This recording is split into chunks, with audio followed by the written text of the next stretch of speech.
धातु का विद्युत अपघटनीय परिष्करण, इसका सबसे फेमस एग्जाम्पल Cu का आता है, यानी कॉपर का सबसे फेमस एग्जाम्पल होता है, तो उसी को पढ़ेंगे। तो इसमें Cu धातु लेते हैं, तो इसका जो है सबसे पहले विद्युत अपघटनीय शुद्धिकरण के लिए अशुद्ध Cu की मोटी छड़ एनोड में हमेशा अशुद्ध Cu लेते हैं, ठीक है। और शुद्ध धातु की पतली छड़ कैथोड में लेते हैं। अब पतली छड़ क्यों ले रहे हैं, क्योंकि हमको अशुद्ध एनोड का क्या बोलते हैं शुद्धिकरण करना है विद्युत अपघटनीय परिष्करण से, इसलिए जो है कैथोड पतली लेते हैं और एनोड मोटी लेते हैं। और एनोड में हमेशा अशुद्ध Cu लिया जाता है, जबकि कैथोड में शुद्ध Cu होता है। और विद्युत अपघट्य इसी का एक वो रहेगा CuSO4। CuSO4 रहता है हमारा विद्युत अपघट्य यानी कि इलेक्ट्रोलाइट। Cu की जो अशुद्ध छड़ होती है वो एनोड होती है, और Cu की जो शुद्ध छड़ होती है वो कैथोड होती है, ठीक है। तो ये डायग्राम होता है इसका। इसमें क्या होता है, ये बैटरी होता है जो हम विद्युत अपघट्य में विद्युत धारा प्रवाहित करने के लिए उपयोग करते हैं। कुंजी लगी होती है ऑन ऑफ करने के लिए। कैथोड होता है, ये जो होता है ना वो Cu का शुद्ध छड़ होता है, शुद्ध Cu होता है, और एनोड में अशुद्ध Cu होता है, ठीक है। और यहाँ पे अम्लीकृत कॉपर सल्फेट CuSO4 का विलयन होता है, ठीक है, CuSO4 का विलयन होता है। अब इसमें क्या होता है, जब विद्युत अपघट्य में विद्युत धारा प्रवाहित की जाती है, यानी हम बैटरी से विद्युत धारा जब प्रवाहित करते हैं विद्युत अपघट्य में, तब विलयन में उपस्थित धन आयन, मतलब CuSO4 है ना, यहाँ CuSO4 है, तो यहाँ Cu2+ और SO4 2- ऐसे टूटेगा, तो Cu2+ धन आयन है।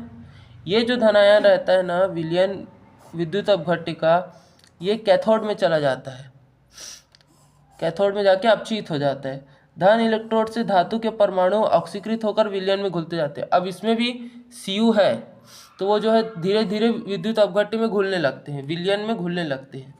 विलयन में घुलने के बाद यह आयन भी कैथोड की ओर चले जाते हैं, फिर ये भी इसी तरीके से कैथोड में जाने लगते हैं।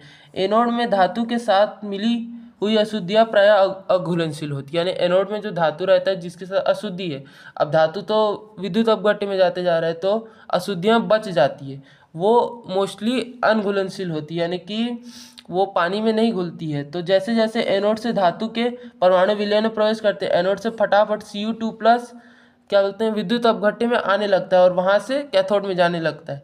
तो जो है एनोड में जो है वो अशुद्धियाँ ही बच जाती है लास्ट में। वैसे वैसे एनोड का पदार्थ कम होता जाता है तथा अशुद्धियाँ एनोड के नीचे तल पर एकत्रित हो जाती है, जिसे एनोड पंख के कीचड़ कहते हैं, ठीक है।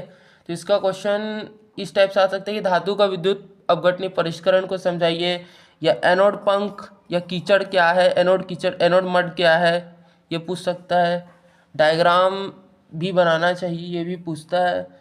और किसी धातु M के विद्युत अपघटनीय शुद्धिकरण के लिए एनोड कैथोड और विद्युत अपघट्य क्या होंगे, इस टाइप का भी क्वेश्चन आ जाता है कई बार, इस टाइप का क्वेश्चन आता है इसका। तो ये दीर्घ उत्तरीय टाइप का प्रश्न है।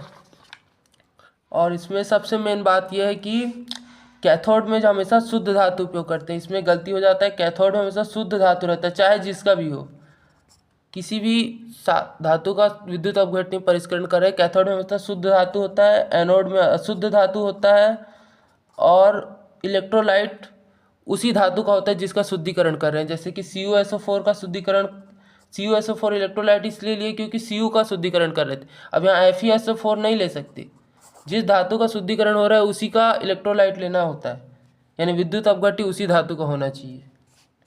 तो ये कुछ इंपॉर्टेंट पॉइंट है। इसके अलावा अशुद्धियाँ अघुलनशील होती है, इसलिए एनोड पंख बनता है, मोस्टली अघुलनशील ही होती है।